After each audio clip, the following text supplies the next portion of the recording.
Am I the a-hole for stepping down as a bridesmaid just one day before the wedding? So last weekend, it was my sister-in-law's wedding. My sister-in-law is my fiancé's sister, to clarify. I've been with my fiancé for 5 years, and we've been engaged for 2.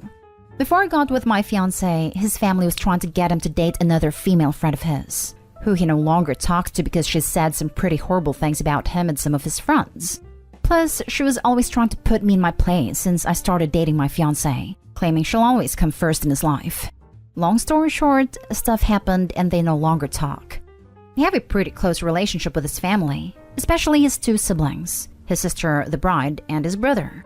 One day before the wedding, we were having a family lunch with the bride's family, and during lunch she started mentioning that female ex-friend of my fiancé. She started saying what a gorgeous girl she is and how pretty she is. My fiancé and I felt uncomfortable. And my fiancé was pretty pissed because that ex-friend has caused a lot of damage in my fiancé's life in the past. So it was hurtful for him to hear his sister praising her like that. But he stayed silent since he didn't want to cause drama during the wedding period.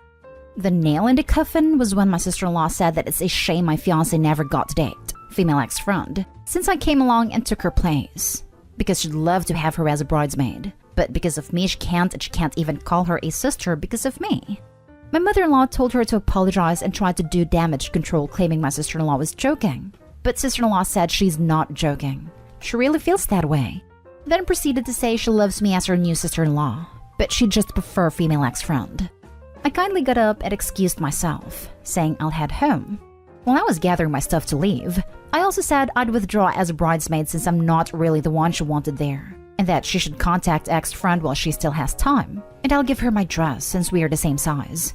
Fiancé left with me, and while leaving, he said something along the lines of, "You never know when to shut your mouth," to his sister. Mother-in-law justified me walking out. So did my brother-in-law and father-in-law. They say bride's words were ridiculous. They tried to convince me to stay as a bridesmaid but respected my wish to walk out. My family, on the other hand, said I'm the a-hole for not sucking it up for one more day and walking away from the role while making the bride stressed. So, am I the a-hole? P.S. I still attended the wedding as a guest. Bride did not talk to me at all, but the groom did, and he said I'm right to be upset, but he thinks I shouldn't step down last minute over a joke. Now for the top comments. Not the a-hole. I'm so glad your in-law stood up for you and supported your decision. However, for the groom to call her comments a joke is very wrong. Was he there when she initially said them? I hope you're doing okay, but you don't need her in your life. He wasn't there. It was the day before the wedding, and bride and groom just spent other days with their own families. He was with his family.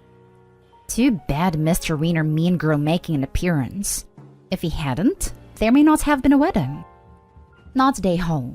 What a horrible thing to say. She clarified it wasn't a joke, so why does her husband still think it is?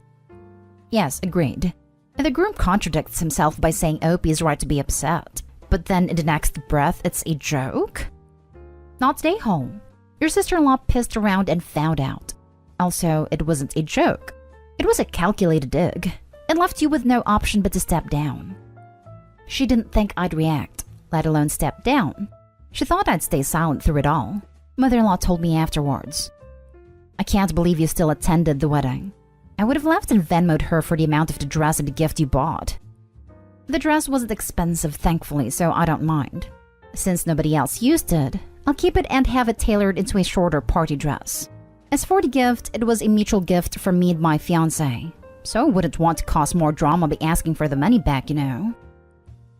Next story is titled, Am I the a-hole for telling my cousin that my best friend slept with her fiancé while we were on vacation? For context, I have known my best friend for about 10 years. We, both 23, met in middle school.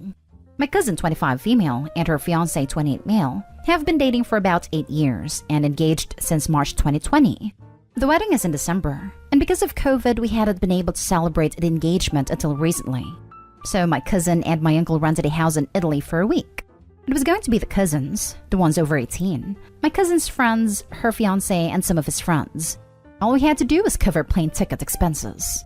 My cousin asked if I was planning on inviting my best friend as well, and that she was welcome to come if I wanted. Of course I said yes. Fast forward to the trip, everything goes fine. We all have a great time. I noticed that my best friend and fiancé are getting along pretty well, but nothing alarming. They had met multiple times prior at different events. I mean, everyone was getting along, so nobody thought anything of it. One of the last nights, we decided to go out. We are having a great time dancing, drinking, and suddenly my best friend tells me and my cousin she's super tired and is going to take a taxi home. Fiancé hears this and tells us he's going to head home and call it a night as well. They order a taxi and another friend of Fiancé's joins them. We end up going home early that morning after watching the sunrise, then head to bed. Everything is fine.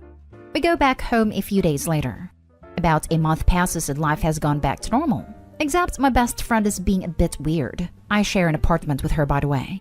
Until one night we are sitting down on the couch and she just breaks down and tells me she has something to tell me. And that she feels awful about it, but I have to promise not to tell anyone.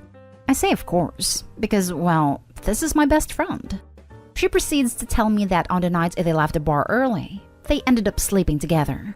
That they were smoking outside and started talking and ended up having some more wine, and that it just happened. I was stunned. I didn't know what to say. I told her, I can't believe you've done this. You've ruined my cousin's life. She tells me that if I don't tell her, she will never know, and we get into a huge fight.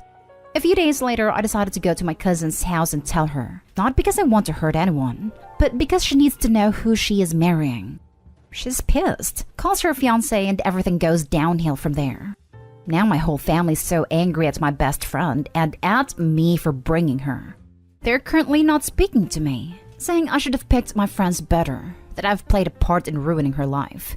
My best friend is also pissed I told her, saying she feels betrayed and like she can't trust me anymore. My cousin is the only one who's on my side, but she's a bit busy trying to figure everything out. Am I the a-hole for telling her? Not the a-hole. Let me see if I can get this straight. Your best friend slept with a man who was in a committed relationship with your cousin. The best friend has the nerve to be angry at you for telling the woman whose life she messed up, who was your cousin, despite the fact that she slept with him. It was totally in the wrong. Your family, except the cousin, is all angry at you like this is your fault, that the fiancé cheated? All you did was spare your cousin heartache before she married the man. The family should be thanking you for that, and be angry only at the friend and the man. The friend should be angry at her own actions and at the fiancé for putting her in this situation. Also, if the friend didn't want this getting back to the cousin, maybe she shouldn't have told Opie. I about lost my crap.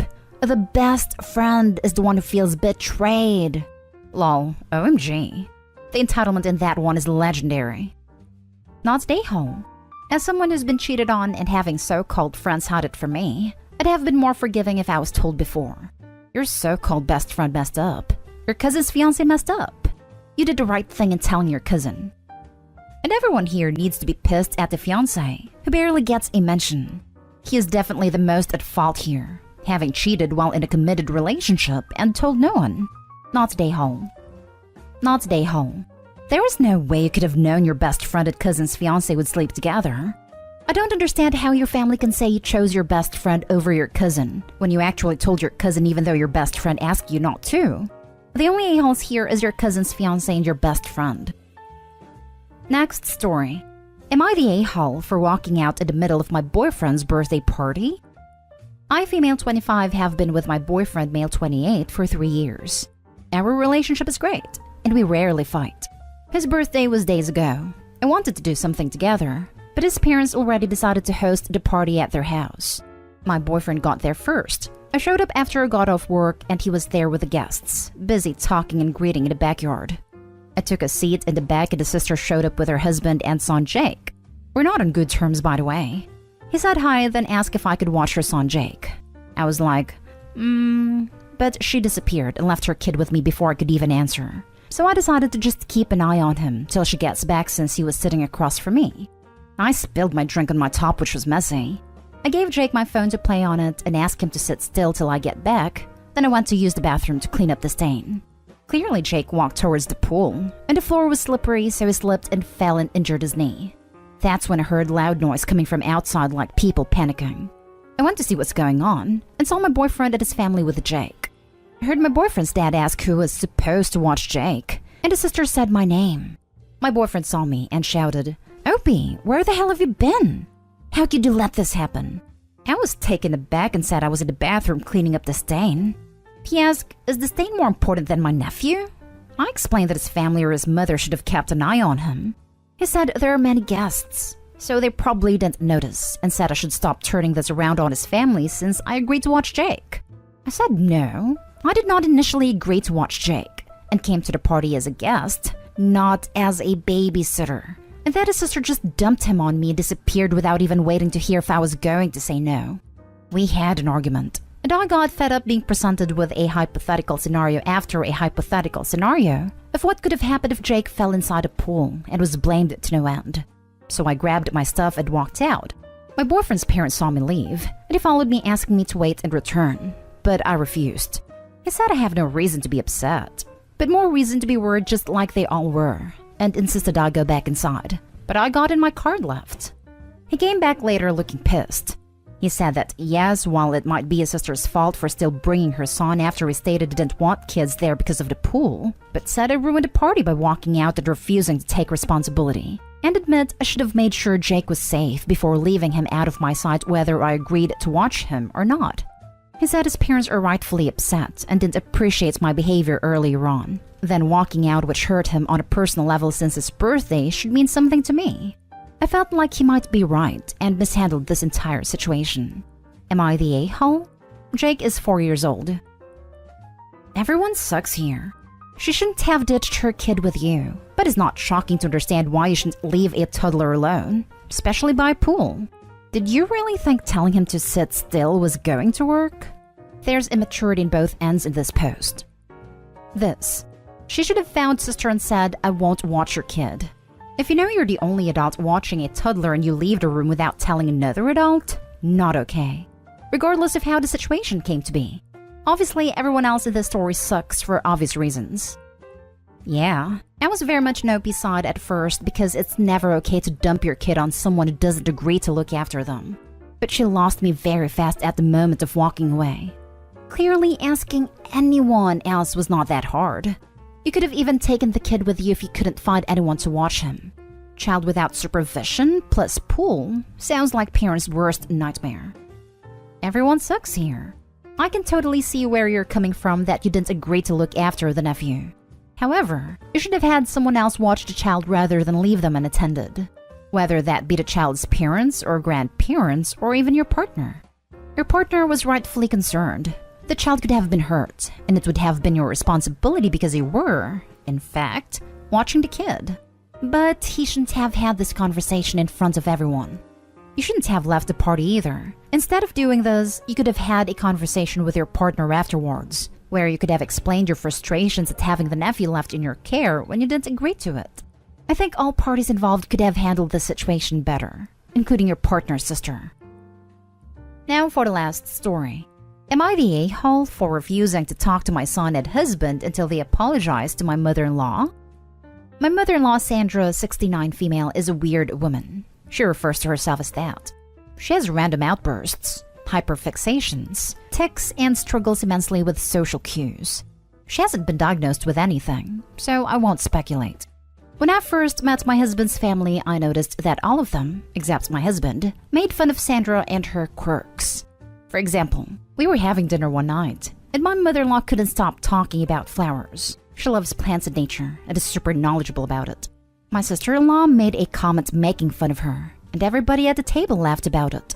Sandra got extremely embarrassed and did not talk for the rest of the night. This kind of behavior is normal in the family, and I despise it.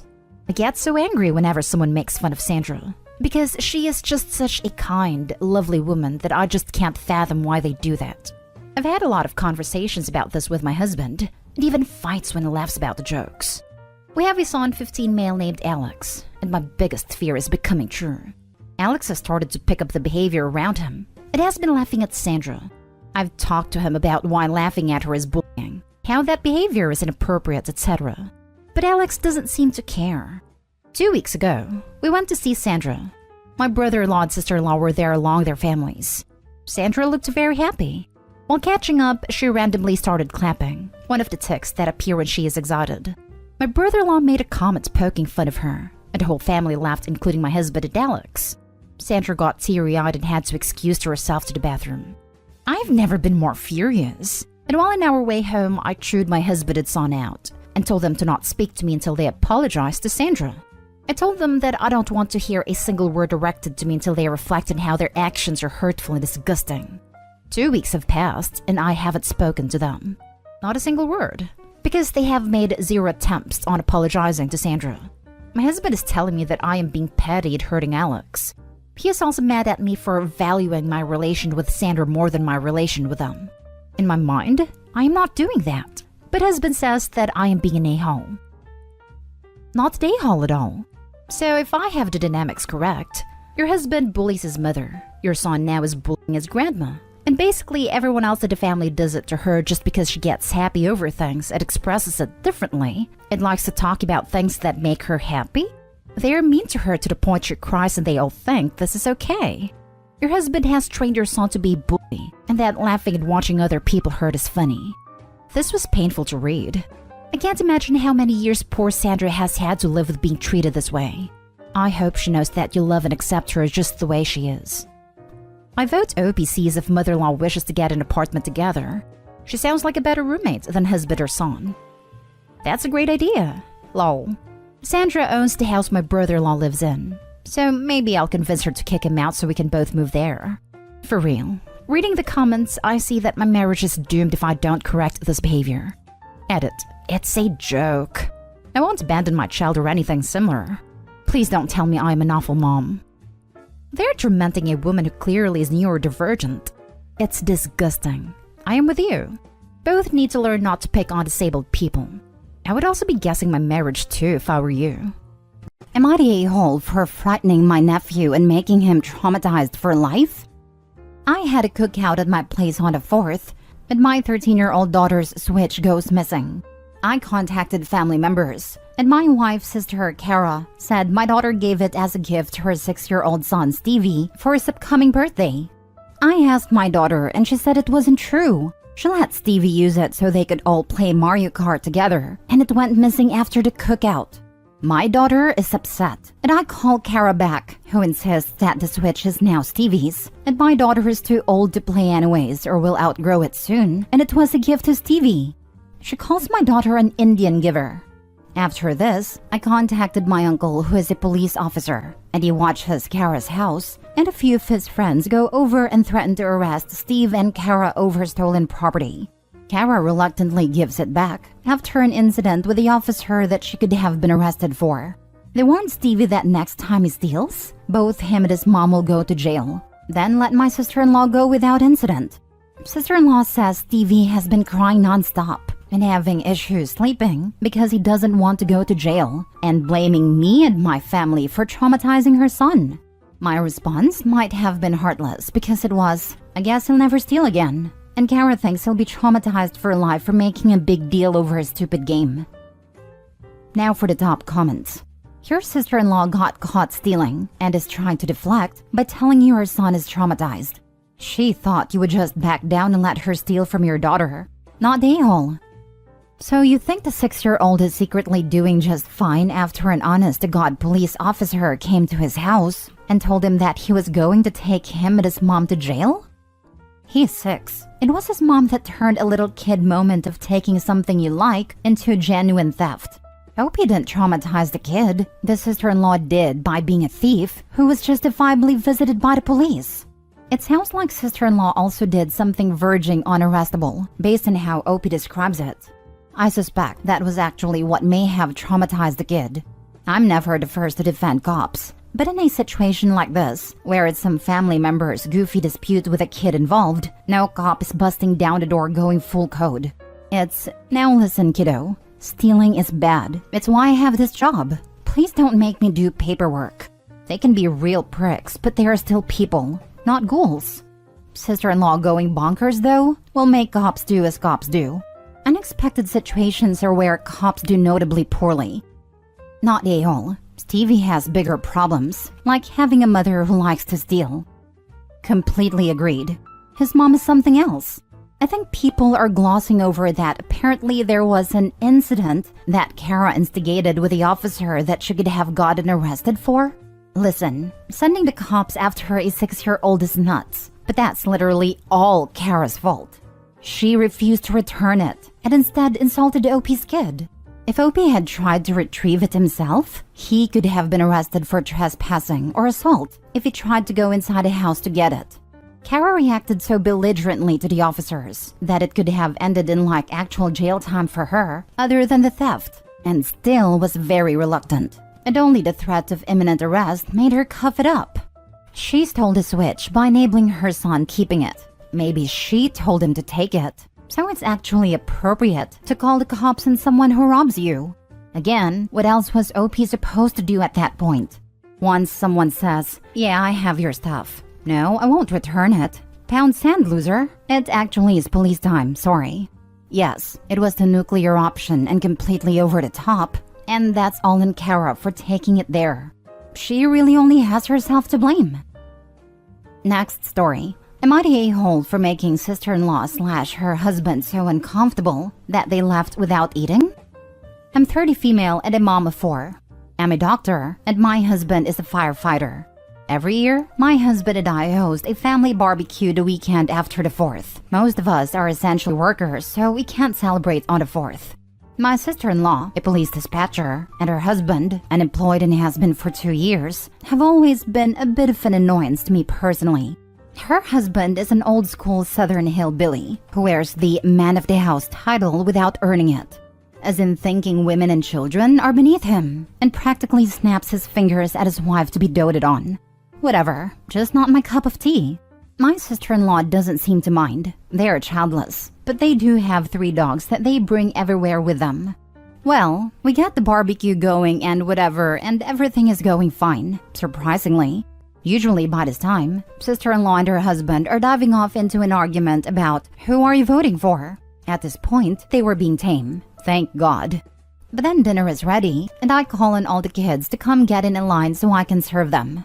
Sister-in-law immediately goes running over to get to the front of the line for a plate for her husband, per usual, as they live in this 50s-style men should eat first attitude.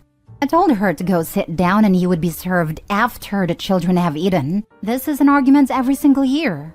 She scoffs at me and walks off, slamming herself on a chair and crossing her arms as her husband is shaking his head. I ignore it. I don't care about offending them anymore. But then their unruly dogs are trying to take food off the kids' plates. So I yell at the dogs and then turn to my sister-in-law and her husband and say, "Get your dogs away from the kids now, or they can go sit their butts in the car and wait for you there. You will not be bringing them next year." My sister-in-law throws her plate across the table, calls for her dogs and goes to the vehicle to, I assume, put them up. But then she comes back and yells at her husband to, "Let's freaking go. We obviously aren't welcome here." Mother-in-law tries to protest, but I say, "No, let them leave. Tired of dealing with this every freaking year." And yell to them, "Don't bother coming back." My husband is backing me 100%. Mother-in-law, not so much. She says I'm ridiculous for embarrassing them and making them feel unwelcome every year. Edited to add, they're fully aware that kids eat first in my house. I shouldn't have to repeat this every single year. As for the dogs, I told them they were only welcome here if they were leashed and away from all the food. They brought the leashes, but let their dogs roam with the leashes still on them as soon as they got their plates. Their leashes were attached while diving into the children's dishes. As for me being a doctor and a mom of 4, because apparently people can't fathom this, I graduated at 17, went to college at 18. I worked through each pregnancy while attending mostly online college and taking time off for maternity leave. I had my doctorate by the time I was 28. Not a-hole. They are terrible guests. Were. Now they're probably banned from OP's house. Not a-hole. They seemed shocked that they were expected to follow very reasonable and totally predictable norms at your gatherings. They don't need to come then. Seems just right. Mother-in-law can host them instead if she wants to. Not a-hole. Why do people always think that their dogs are welcome with them everywhere they go? Not all of us want to put up with your slobbering, smelly balls of allergies. Keep the dogs at home, or don't come at all. Especially if the dogs will be around kids and food. I won't tolerate dogs that jump or lunge for food, especially from kids. That's how someone gets bitten or knocked over. Not a-hole. Exactly. Although I could see some better ways this could have been handled. It does seem reasonable to just not invite them if they're constantly being disrespectful and disruptive. If you don't want to invite them to anything in the future, I'd probably include in writing the rules of your event. Guests will be humans only. Please leave all pets at home. And house rules are that children eat first before any adults. That gives you an easier ground to kick them out if they mess around. Next story. Am I the a-hole for telling my sister-in-law to maybe stop eating so much? My sister-in-law, 43 female, and her kid, 12 female, moved in with us. My husband, myself, and our 3 kids 2 months ago. She's going through a divorce, and her ex took everything. The kid is not his, and a prenup was signed. We told her to just worry about her own food, so I didn't like the idea of eating together due to their history with food. I don't know how to put it nicely, so I guess I will go blunt. Her and her kid never stop eating. They both have severe health issues, as both of them combined are over 600 pounds and live a fat-positive life. Now it's none of my business, but when it comes to the kid, it's messed up. I don't care what anyone says. When a 12-year-old is pushing 220 pounds and has a doctor breathing down your neck, it's time for a change versus pushing body positivity. The kid is a great girl, but just her by herself could easily eat enough to feed 4 grown men who haven't eaten all day. So that was my stipulation, that they buy their own food and cook everything separate. I even cleaned out our entire pantry to give them for their own food space. Well, my kids and I needed a break and took off for a week to a resort. My husband didn't want to go, as he didn't want to leave them in our home unattended, but encouraged us to get out of here because we were pretty fed up with the company. I just spent almost $400 on food prior to leaving, so our freezer was full and so was our cupboards. This would feed us, me, husband, kids, for easily 2 weeks. Well, I got home last night and all of the food is gone. Every single bit of it. I know for a fact it wasn't my husband. He works 14 to 16-hour days and usually buys takeout on his way home when I'm not there, so he can just go to sleep when he gets back. I look into my sister-in-law's pantry and all her food is gone too, which was full when I left. I immediately question it, and my sister-in-law apologizes and said her and her kid got hungry and her legs hurt too much to drive to the store. I said, why the heck didn't you just get grocery delivery? And she said, I didn't think you would mind. So I snapped and said, obviously I freaking mind. You and your kid just ate well over $800 worth of food in a freaking week.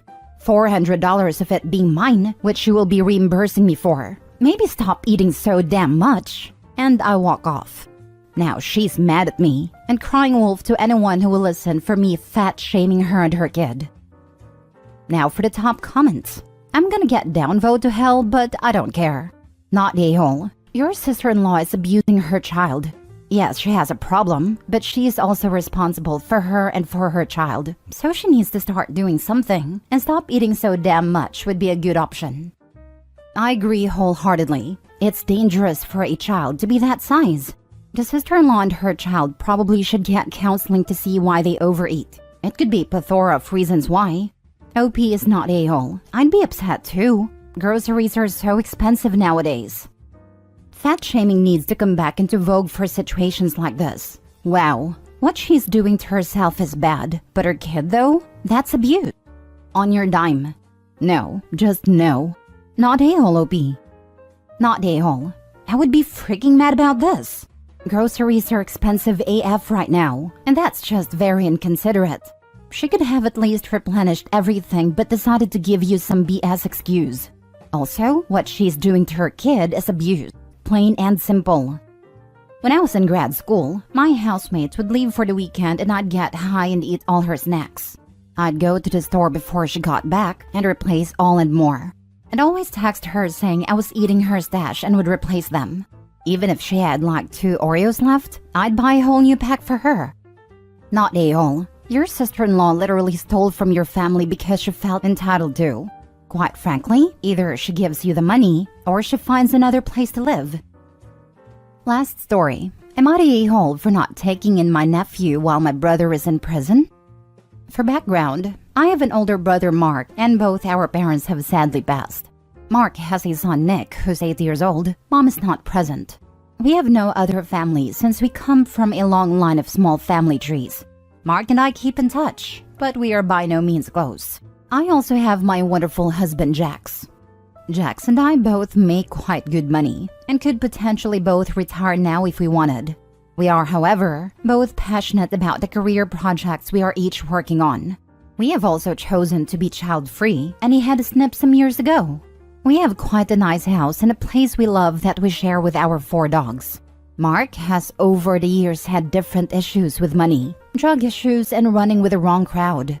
I've paid off some of his debt, around $60,000, over the years to keep him afloat, plus arranged for help with drug issues. We live in different ends of the country, however, and I have no real relationship with him nor his son. As far as I'm aware, he has little to no real support system, but since he's highly destructive, I've chosen to keep my distance. However, Mark recently reached out to let me know he's going to prison for 7+ years, and he would be sending a nephew out to stay with me. I've heard nothing about this, and was completely taken aback. I haven't heard from Mark in over a year. I let him know that he could do no such thing, and I couldn't just take nephew in for years on end. However, nephew is set to go into foster care if Mark can't find someone to take him. I understand his horrible predicament, but Jax and I have no desire to bring a child into our care, and we feel royally unfit to care for this child. Mark remarked we both have more than enough time, money, and space to care for a child and gave me great grief for saying no. I offered full financial aid for nephew's expenses if Mark could find someone else trusted to take him in, but he said there's no one else willing in his life. I felt my offer was more than fair, and my heart breaks for their situation, especially my nephew, but I simply cannot provide him a good life, a place where he is wholeheartedly desired. These are exactly the same reasons husband and I are child-free, and why I declined being nephew's godmother back when he was born. Mark's lawyer has, however, contacted us along with Mark, continuously pressuring us to take him in.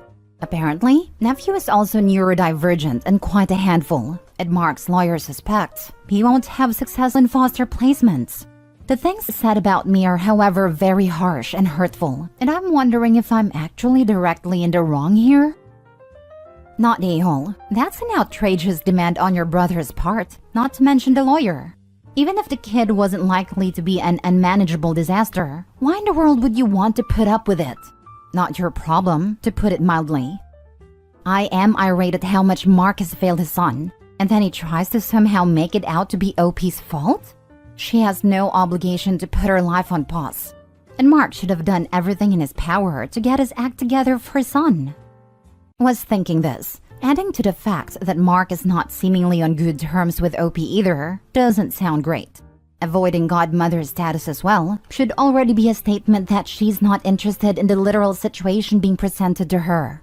I feel awful for the kid because he's not at all responsible for any of this. Shame on Mark for just shoving his failure into his sister. I do not blame OP either because I would not be ready or willing to handle the situation myself either. Also, children will sense when they know they're not wanted, even if they may not always understand what's going on. It will cause problems as well. Not a-hole. You have chosen the life for you and have made an already generous offer to try and assist. Although your nephew is in a horrible spot here, it doesn't make you responsible for all the bridges your brother has burned or the countless poor decisions made that got them here. I feel for you and your nephew and hope a resolution is reached. The resolution that's going to be reached is that the nephew is screwed. That doesn't make OP an a-hole, but let's not pretend it's going to be rainbows and sunshine for the now effectively orphaned nephew. Honestly, if OP has the money, why not send a kid to a boarding school? It may be cruel, but it seems like the best solution if they don't want a kid themselves. Kid is out of the way for 9 months of the year and only home for the holidays. He's young, but some boarding schools take kids that young in the US. Am I the a-hole for calling the police on my niece who stole my car? I, 46 female, live on a farm with my husband and 2 kids. My brother Dwayne, 38, has a daughter. We'll call her Emma, 15. My brother and his wife have always been very quick to compliment me on the behavior of my children. Angela, my sister-in-law, confides in me about Emma's troubles. Emma is very reckless, shoplifts, drinks, has an old boyfriend, and gets into fights at school. She's also constantly suspended in and out of school. Over the summer, Emma had a run-in with the law, and they were told that if she didn't straighten up her act that she would end up in prison. They were suggested and tried therapy, but Emma never would participate. Dwayne asked me if I would take Emma and teach her some responsibility. The arrangement was that I would take Emma for the final month of summer, enroll her in school here, and keep her for the first semester. If all went well, Emma was welcome to stay with us. Otherwise, other options would be explored, those of which are unknown to me. Emma did not do well all through July. Her boyfriend drove over to visit her, to my dismay. I tried to make him leave, but it caused some backlash, so I figured I would set visitation, then wean her time from him more and more. Then I caught her smoking one of those electronic cigarettes, twice. She would never do any of the work asked, would talk back, steal food, break things, and would be rude to my children. All of that could be dealt with. I knew that once school came around, she needed to be more disciplined. So one morning we got into an argument because I told her I was chaining up the fridge, and that she better act right, or else she will be forced to scavenge for her food around the farm and cook it herself. If she doesn't want to contribute, she gets nothing the household has worked for. She was livid, throwing stuff, stomping her feet, and making rude gestures. My son and I left to go to tend to the animals' morning duties, and told her that she better catch up to get some chicken tonight or start preparing to pick some vegetables for herself. After an hour of work, I sent my son back home to get me a change of pants due to a fall. He came back asking me if Dad had taken my car. We quickly realized Emma had stolen my car. Not only that, but she did not have a license, only a permit. I did what any reasonable person would do in this situation and called the police. They found her 2 hours later and arrested her, saying she was to be charged with a misdemeanor for driving without a license and, I believe, joyriding. My brother and his wife are furious with me. They told me she steals our cars all the time and always brings them back, which that would have been good information for me to know beforehand. My family siding with them that calling the police when knowing she would be arrested was an a-hole move. Just to tack this on so I don't have to reiterate this to everyone who comments about the fridge bit. That was more or less an empty threat. If it came to it though, I can't say I would have totally ruled that out as crossing the line. Also, about stealing food, part of what I do is I bake and sell what I make at a farmer's market nearby. She would take cakes, pies, and other pastries I would make and eat them herself. I would make some little versions for the kids, but she would take the whole portion meant for sale and eat it herself, and throw out the extra. She would throw away 3/4 of a cake. Please note we live on a vegetable farm. She has access to vegetables and fruits. When I say scavenge, I mean go outside and pick something to eat and cook. I'm not denying her food. Now for the top comments. Not day-haul at all. She steals our cars all the time and always brings them back. Well, now we know where she learned all this from. If they expected you, her aunt, to just brush off her stealing your car, imagine what they let her get away with. We sent her to live with you because what we're doing isn't working. But how dare you do anything differently from what we were doing? LMAO. Exactly. They just wanted to be rid of her. Stupid parents. Not day-haul. She stole your car. She assaulted your son. I don't know how I feel about chaining up the fridge. That seems borderline abusive, but as for everything else, I'm on your side. Lock her up. That was more or less an empty threat. If it came to it though, I can't say I would have totally ruled that out as crossing the line. Send her back. She doesn't respect your rules or your authority, and you don't realize it now, but having there is definitely impacting your children negatively. Also, her parents and your family sounds ungrateful. Send her back. Next story. Am I the a-hole for not giving up my bed for my boyfriend's daughter? My boyfriend has 3 kids, 12 female, 7 female, 5 female. A wildfire broke out by their house and the neighborhood had to evacuate, so I told my boyfriend to bring his kids to my apartment. I've known his kids for months and they're all great kids, but they're a bit spoiled. My boyfriend's oldest daughter has health issues and they were at a hospital getting her treatments when the fire broke out. The younger 2 were at home with their nanny when the fire broke out, so the nanny took the kids straight to my place and my boyfriend joined us an hour or so later. My boyfriend came in carrying his oldest because she was asleep and he didn't want to wake her up. He asked where he could put her down, so I showed him to the room that I had planned on all of the kids and the nanny sharing. Nanny's a live-in nanny, and I guess she didn't have anywhere else to go. Room has 2 bunk beds, so everyone has their own bed. But he said he didn't want her to be in the same room as her siblings because she was going to need a lot of rest, and he doesn't want them to bother her. I asked where I was supposed to put her, and he suggested my room. I asked if he meant only for a few hours, and he said no, the whole night. I I asked where we were supposed to sleep, and he said we can sleep on a pull-out couch. I said I wasn't giving up my room so his 12-year-old can have her own room, and he left with the kids and nanny. Now he's saying he needs to rethink this relationship because I wouldn't sleep on my couch for one night to let his daughter rest without her siblings waking her up and bothering her. No a-holes here. Parenting is a tough topic to broach. Personally, I think a lot of parents coddle their children beyond belief. That said, it's their choice. This sounds like it may just be a compatibility issue. Personally, I'd side with you, but I know a lot of parents that would be in this camp of doing anything for the children for even the smallest of things. I'm also leaning towards no a-holes here, but want to know what health issue the child has and what treatment she had received. That could explain the cuddling and could mean there was a legitimate need to have her rest undisturbed. She has some chronic illnesses and has to go to the hospital for treatments every couple weeks. Could be a lot of things, but that sounds like maybe IVIG or a biological. Both will wipe you right the heck out and leave you knocked on your butt for the rest of the day and the whole next day. And both younger kids are old enough to be told to keep quiet and leave the room if they wake up so they don't disturb their sister. So you graciously opened your home to 5 extra people at a moment's notice, providing a bed to everyone, but if you don't give up yours, it wasn't enough? I realized the oldest was sick, but the other children did not have to be in the bedroom if they were not sleeping, and there was a nanny there to ensure they were kept away from the older child. To me, it looks like a glimpse into your future where you will be expected to sacrifice anything you feel his children should be entitled to, regardless whether it is your private property or not. Just my honest opinion, not the whole. This is exactly what I thought. She gives them a place. That's not good enough. Like, dude, your kids are old enough to leave the room and stay out when they wake. What is the nanny for, if she's not helping keep them away? You can't expect someone that was nice enough to give them a place to go to give up their own bed and comfort to please you, or cater to your child. Also, people keep saying it's only one night, but is it?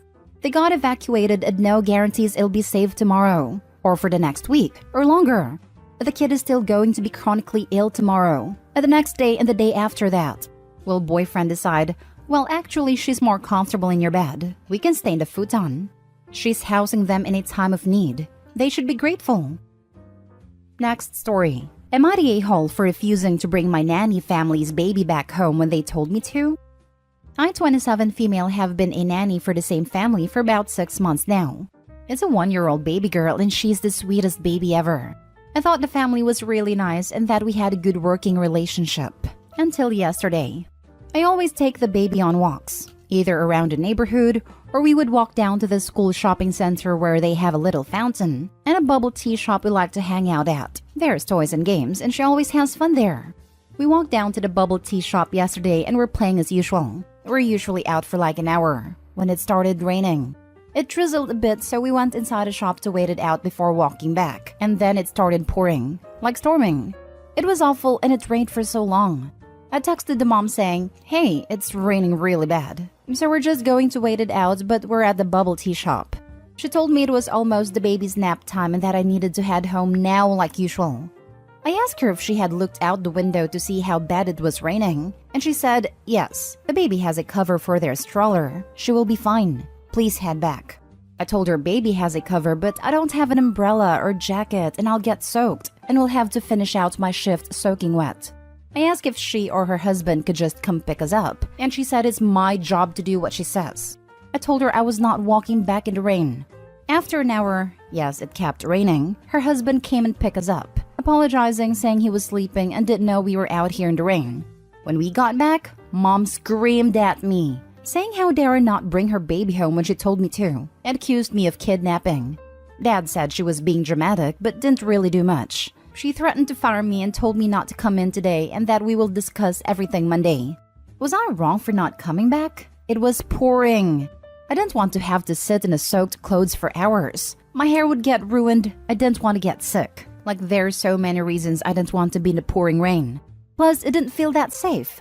I guess if I'm wrong, I'll apologize Monday, but my boyfriend said she's being unreasonable and can't fire me for that. I feel like I should quit. I don't know. Am I the a-hole? Edit. Boyfriend says she can't fire me for that because of my contract. She has to give me notice 6 weeks if she doesn't want me to work for her anymore, or else she has to pay me for the time I'm missing. I also did check the weather, but it said it was raining way later that night. The sun was shining when we left. Mom also asks me to take her on these walks daily. I enjoy them, but a lot of comments keep talking about these walks as if they're for me. And yes, it was a thunderstorm. Now for the top comments. Not today, Hall. I bet should have complained if you or the baby got sick from being out in the cold/rain. You made a smart decision. That kind of rain sounds like a thunderstorm. Aren't most baby buggies aluminum? Yes, let me roll this lightning rod home. Or maybe my moms don't take a bath or use the phone during a thunderstorm paranoia rubbed off on me. Not today, Hall, but I wouldn't want to keep working for her after that. Threatening/accusing you of kidnapping could have serious consequences. It's scary how easily she went there. Yeah, that's what I was thinking. I'm going to talk to the agency because there's a mistreatment clause in my contract.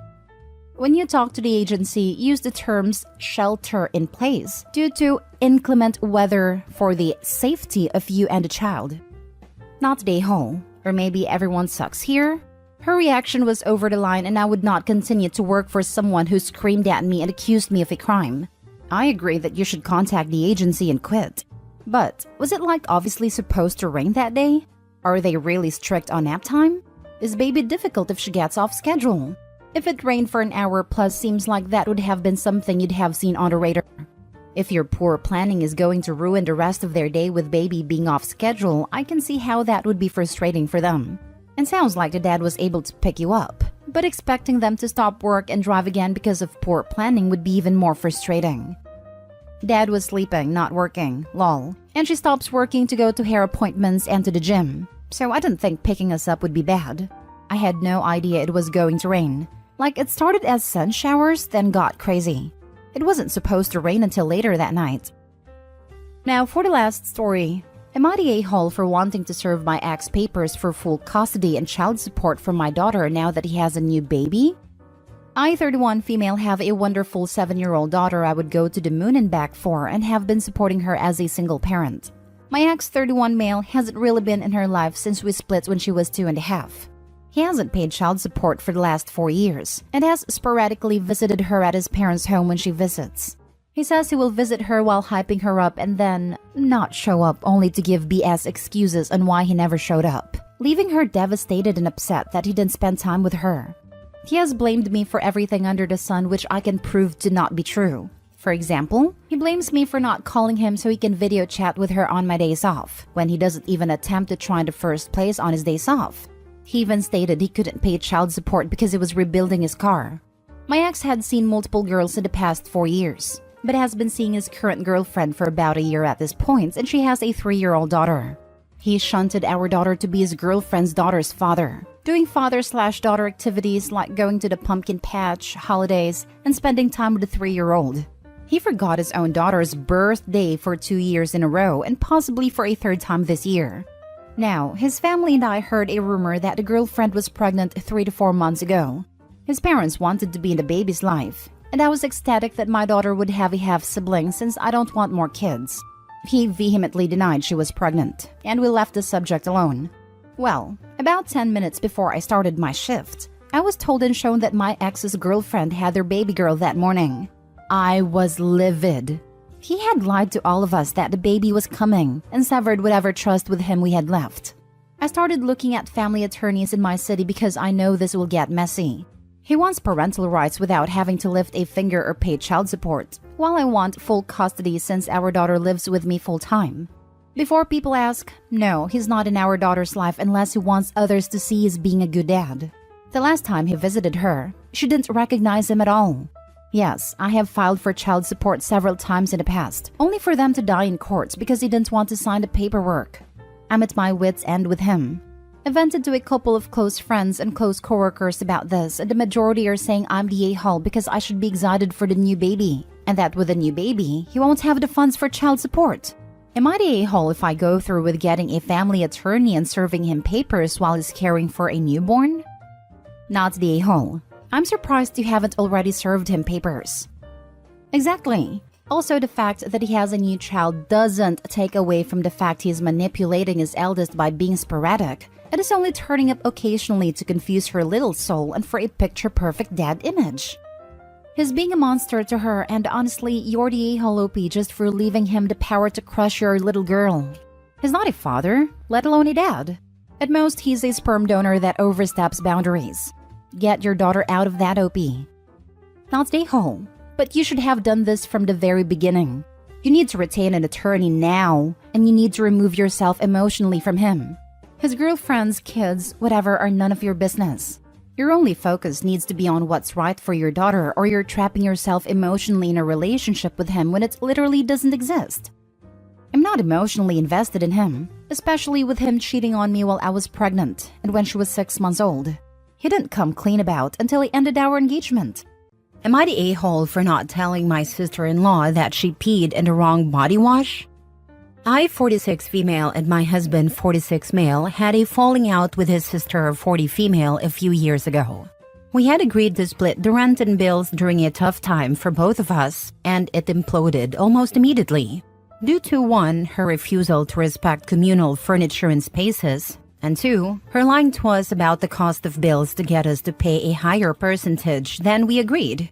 My husband and I quickly moved out, and since she had never gotten around to adding us to the lease, she was stuck in the apartment until the lease ended.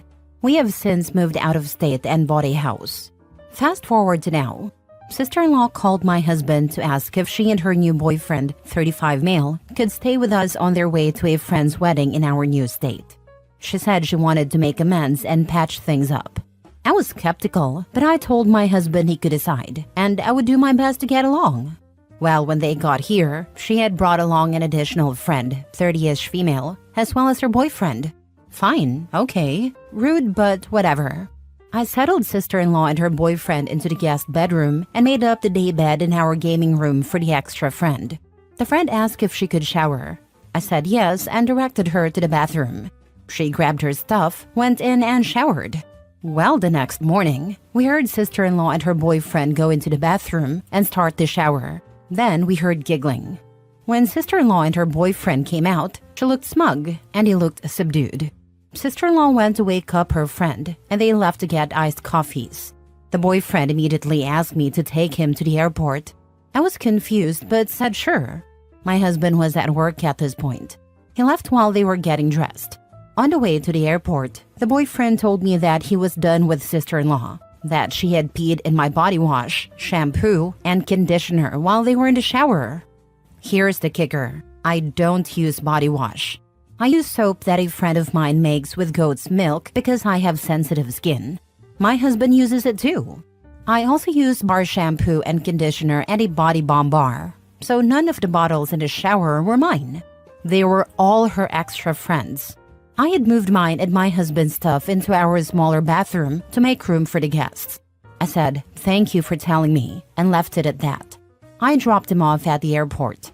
When I got home, sister-in-law and her friend were piled up on my couch with coffee and breakfast, watching Netflix. I said good morning and logged into my computer to play Diablo 4 for a while. I said nothing. Neither sister-in-law nor her friend mentioned the missing boyfriend. Later that day, my husband texted me and asked if we'd all like to go to dinner at our favorite sushi place. I told him that the boyfriend had left and gone home, but that I would ask sister-in-law and her friend. When he asked me why the boyfriend left, I told him he should probably ask his sister.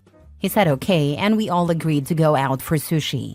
I told sister-in-law and her friend that I was going to take a shower, and the diabolical light in my sister-in-law's eyes told me all I needed to know. When I walked past the main bathroom and into the bathroom that only had a shower stall, sister-in-law looked frozen. All the way through dinner, she was nervous. When her friend went to shower before bed, sister-in-law looked panicked, but she didn't say anything. "Oh, gross! Nasty!" Shrieks started coming from the bathroom minutes later. The friend came out wrapped in a towel, yelling that I was disgusting for pissing in her stuff, that sister-in-law was right about what a B-word I am, etc. My husband looked shocked. Sister-in-law started yelling at me, asking why I would do that. I calmly said that her boyfriend had told me that she had peed in my shower stuff, and that's why he was leaving. But since I didn't have any stuff in that shower, I wasn't worried about it. I told the extra friend to text sister-in-law's boyfriend if she didn't believe me. Well, he confirmed. Now my sister-in-law and the rest of my husband's family are saying I should have warned the extra friend. Am I the a-hole? Edit. This has blown up way more than I expected. I'd like to address some of the more common responses. 1. Sister-in-law has been enabled by her family her whole life. Everything she does is either blamed on someone else or excused because she's on mental disability. Everyone is expected to cuddle her and never confront her no matter what she says or does. My husband grew up in that environment, and I hate that for him. 2. Additional details. Her now ex-boyfriend disclosed to my husband later that he was not allowed to leave the guest room after their shower until he promised not to tell, and also promised that he would stay with her for the trip and wouldn't tell anyone they broke up until after the wedding. She took his keys away, thinking he wouldn't leave without them. As soon as she and her friend went to get coffee, he asked me to drop him off at the airport. 3. When the extra friend found out it was sister-in-law who peed in her stuff, she cried, asked to use my shower, and I gave her some spare hotel bottles of toiletries that were in the basket in the guest bathroom. Then she took her car, they had all ridden in the extra friend's car, and left. Sister-in-law faked a panic attack and said her chest hurt, so my husband took her to the ER and dropped her off. Then he called his family to tell them what happened and told them to come get her. They drove 8 hours to do it, and that's when the attacks on me started. Not a-hole. Well, she had a chance to tell the truth when you walked past the main bathroom, but she didn't. She also had a chance to tell her friend when she saw her about to get in the shower, but she chose not to. Not the a-hole. Of course sister-in-law is mad and getting family to gang up on you. Simply remind everyone that she asked to stay with them and said that she wanted to make amends. But then she purposely urinated in those bottles to get back at her brother's wife for something that sister-in-law caused.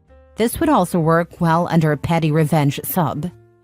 Make a big Facebook post about it. Do it out of concern for her failing mental health and ask why anyone would support this person and not get them a good shrink.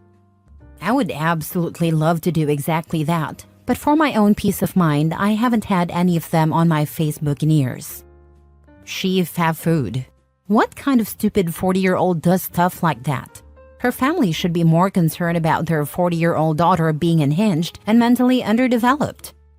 She's fragile. Their entire family tiptoes around upsetting her and always has. Everyone is always expected to keep the peace and be the bigger person, so she does whatever she wants. Next story. Am I the a-hole for not wanting to take my dead brother's kids? Me, 31 male, live on my own in the city. My brother, 34 male, and I have always had a strained relationship. A little background is that my brother is a diagnosed narcissist, and growing up with him was extremely difficult. He had it out for me since I was born, and would bully me at any chance he got. We went to a K-12 private school, and he would try to make my life a living hell the entire time I went there. For example, when I was playing soccer, he would show up to my games and literally pants me in front of everyone. He would fart on my pillow, spread terrible rumors about me, and make sure that absolutely no one wanted to associate with me. It got so bad that in my sophomore year, my parents had to transfer me from the school that my family had been attending for generations to a different school 2 towns away. When he went to college, I went completely no contact with him, except for mandatory holidays and family gatherings, during which he would still go out of his way to humiliate me at any chance he got. He would say that I was a worthless man for not having children, that I would contribute nothing to society, and that my entire existence was unnecessary. Flash forward to the present day. My brother was married with 2 daughters, ages 6 and 3. Last week, he and his wife were involved in a fatal car accident that tragically took both of their lives. Obviously, this is a devastating situation, and I feel terrible that it happened. However, my brother and I had a terrible relationship, and based on how infrequently I saw him, he felt more like a stranger than family. The funeral is set to happen this weekend, and my girlfriend and I will attend. The problem is that my mom just called me with the most shocking and confusing news I've ever received. My brother and his wife had named me their kid's godfather and wanted me to be their legal guardian if anything ever happened to them. I was never made aware of this nor agreed to it at all, and I do not want the kids. My girlfriend and I just moved into an apartment together and have discussed our mutual agreement about not wanting kids. We're just settling into living together and are not comfortable taking in the kids. I want to make this clear to my parents, but they are very upset, and I'm not sure how I should go about this. I'm facing a lot of pressure from my other relatives to take the kids, but it's non-negotiable for me. How do I tell them? And am I the a-hole for not wanting to take my dead brother's kids? Not the a-hole. You make it sound as if you never wanted kids, whether your brother's or your own, and that's perfectly fine. Tell your parents that the girls will be happier with a family that wants them. Godfather is just a title, especially if it hasn't been discussed beforehand, then it doesn't mean squat. Yes, he was blindsided by a decision his brother made without his consent. Taking on the responsibility of raising children is a massive life change, and it's completely reasonable to say no if it's not something he wants or is prepared for. Next story. Am I the a-hole for unsistering my sister after she said I missed monumental moments in her life? I, 32 female, am the oldest of 5 children. We all have the same father. One is a full-blooded brother, we share the same egg donor and father, and the other 3 are half-siblings. My middle brother has a different mom, and my 2 youngest siblings are from my stepmom. A little backstory. My real parents separated when I was about 2 to 3 years old after my egg donor was caught cheating in my dad's bed. My brother and I were sitting on the floor with a playpen turned over us, so we couldn't get out. I'm guessing that was my dad's last straw, especially since he was working multiple jobs to take care of us. Fast forward a few years, and my dad ended up with my stepmom, whom he has also known since high school, just like my egg donor. For years, my egg donor and my stepmom never liked each other, and this situation made it worse, to the point where my egg donor eventually abandoned my brother and me. Life went on, and my dad and stepmom had their first child together, my sister. Growing up, the hatred was real. Being 5 years older than my sister, I always had to give up everything I had because she cried, and I was the oldest. I got in trouble for everything my siblings did, to the point where I used school as an escape from the unfairness at home. I was always the one saving my siblings from everything, whether it was getting a beating or getting jumped by kids outside. I felt like I was Captain Save-A-Kid. Years later, I moved out after getting pregnant because I wasn't going to live like that anymore. I wouldn't let my sister manipulate my parents while I took the brunt of it.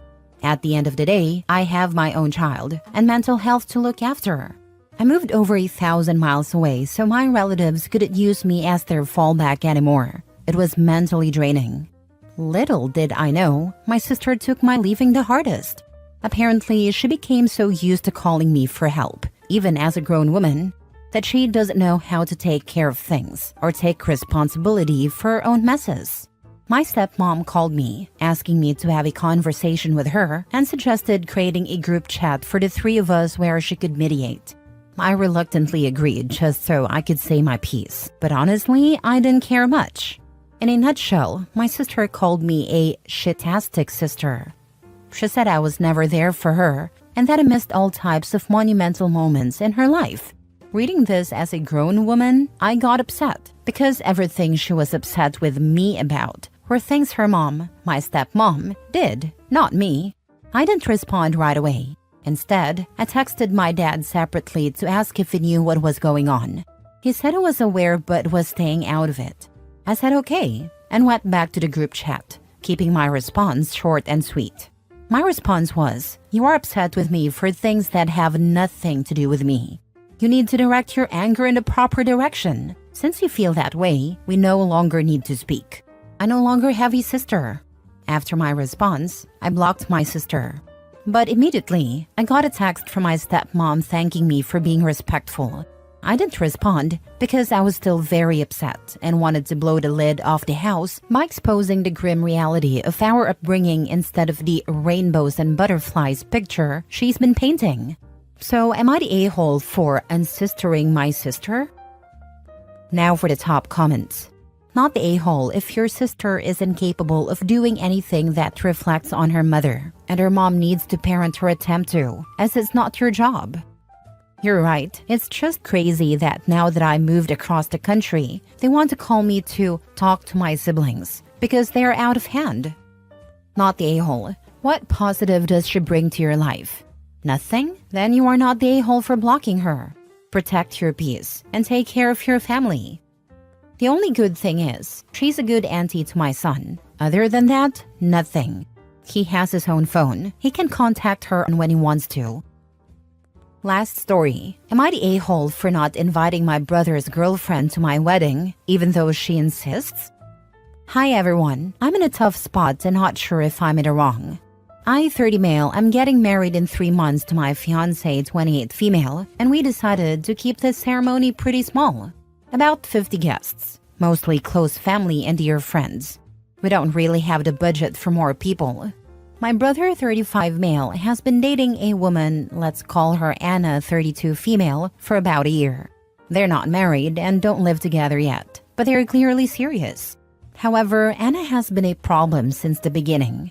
In the few instances we've interacted, she's made snide comments about my fiancé and our wedding choices. For example, she criticized the fact that we're having a child-free wedding. She said our menu sounds too basic. We chose traditional Italian food, nothing fancy. Once in front of the whole family, she joked that she doesn't see our marriage lasting long. My fiancé feels uncomfortable around Anna, and honestly, so do I. When we sent out the invitations, we only included my brother, assuming the reason would be obvious. Well, it wasn't. When Anna found out she wasn't invited, she blew up. She called me, saying it's a matter of respect, and that as my brother's partner, she should automatically get an invite. My brother agrees with her and even threatened not to come if we don't invite her to.